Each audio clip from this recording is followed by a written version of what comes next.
and welcome to Exploring Personal Pedagogy. My name's Glenn Denny, also known as the Male Practitioner, and I'm delighted today to be joined by the long-serving manager of a very busy York nursery, somebody with a passion for promoting well-being and mental health in staff and children.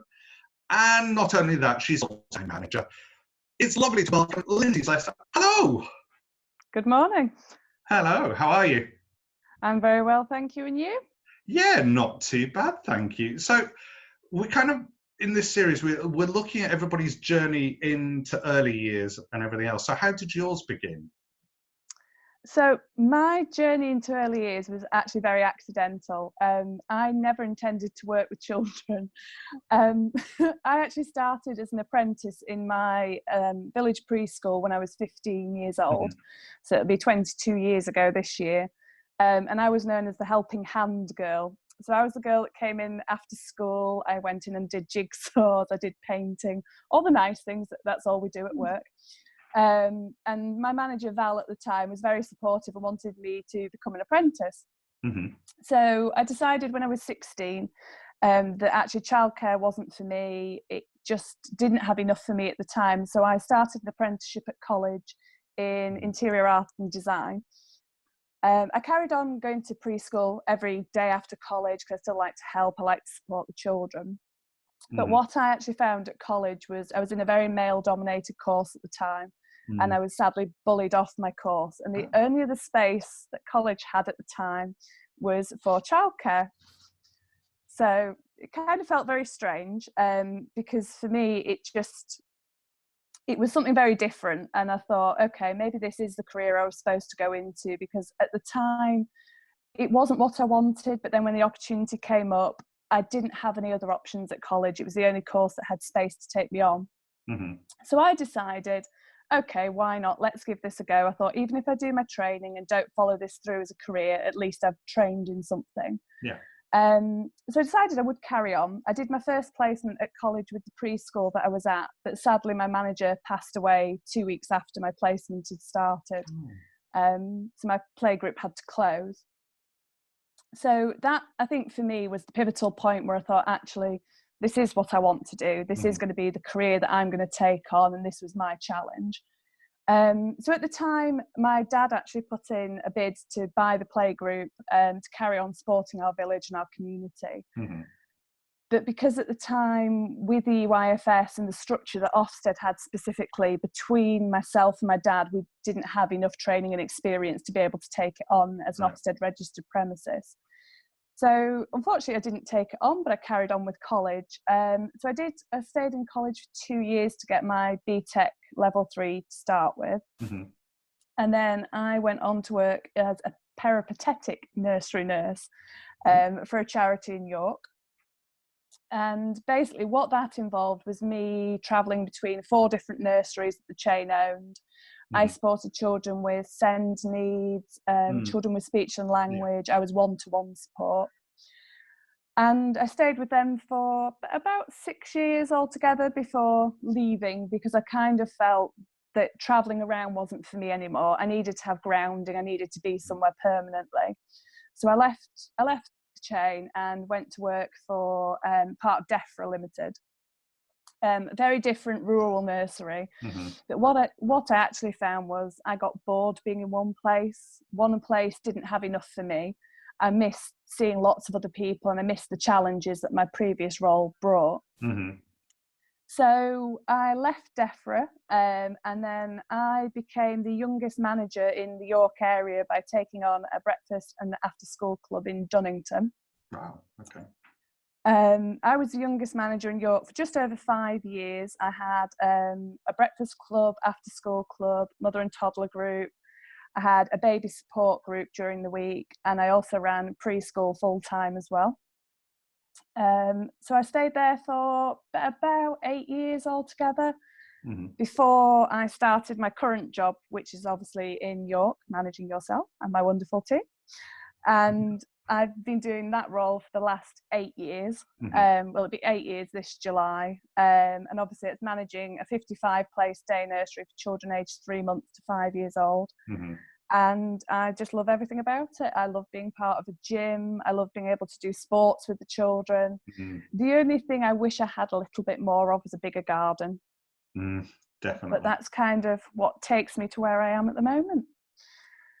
Brilliant. So it's quite a varied journey working with wide age range, really. So not just Yeah, youngest children, but also like the after school age group as well. So yeah, it's given yeah. you sort of a hugely different outlook on childcare.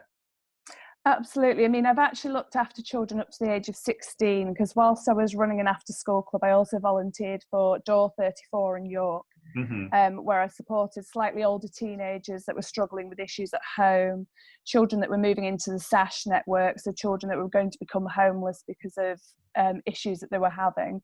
So I've looked after, a very wide age range, but I'm always drawn back to preschool. It doesn't matter what job I've done, the ages that I look after, Hmm. preschool will always be my favoured group at the moment. Yeah, I know what you mean. Do you think like you're working with Door 34 as well has kind of shaped your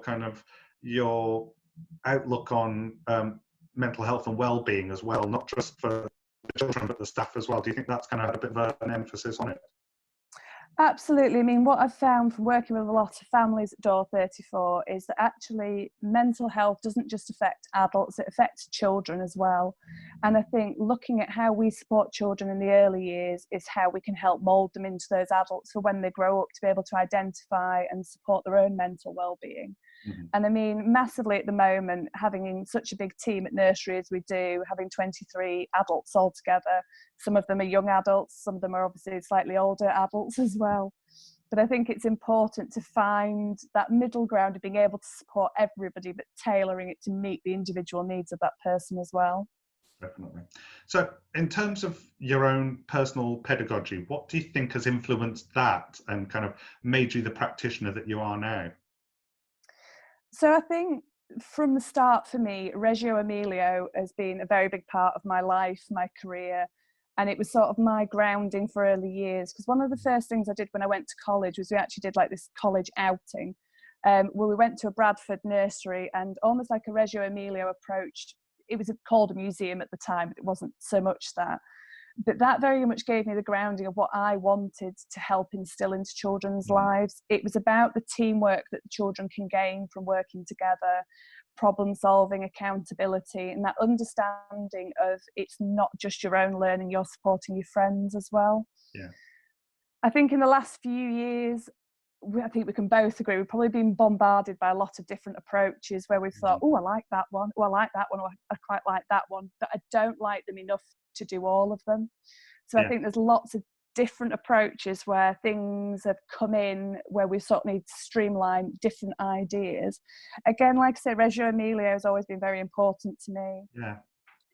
The Hugo approach and Montessori have featured quite a lot in my career so far as well.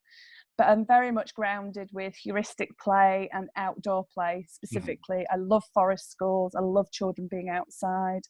And I just think the more that children can play and explore the outdoors and just enjoy the early years, Mhm. it just gives them that footing for being able to start school in the best way possible as well. Definitely.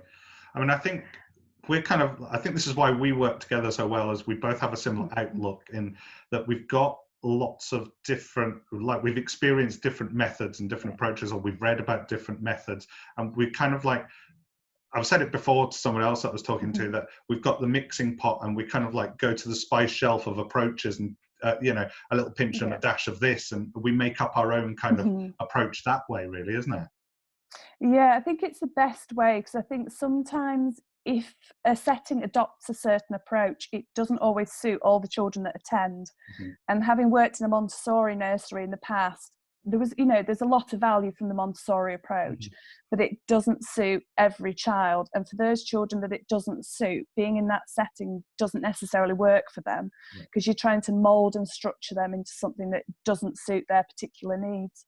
Do you And think? inevitably, it affects their learning. Mhm. Yeah, I was just going to say, do you feel as well it needs to be like whatever approach you're using, it needs to be focused on the child, not the children, but the child. It needs to work for them. Yeah, I think absolutely. I think any approach that any setting adopts has to work for the individual children's needs. We have to look at obviously still their schemas, their individual learning, but what we need to do needs to fit in with that child, because ultimately if it doesn't, that child isn't going to learn and be educated in a way that is fun and that they enjoy. So I think just taking those different bits, understanding your children and getting to know those families and their backgrounds ultimately helps us to be able to put those different approaches into place and settings. Definitely.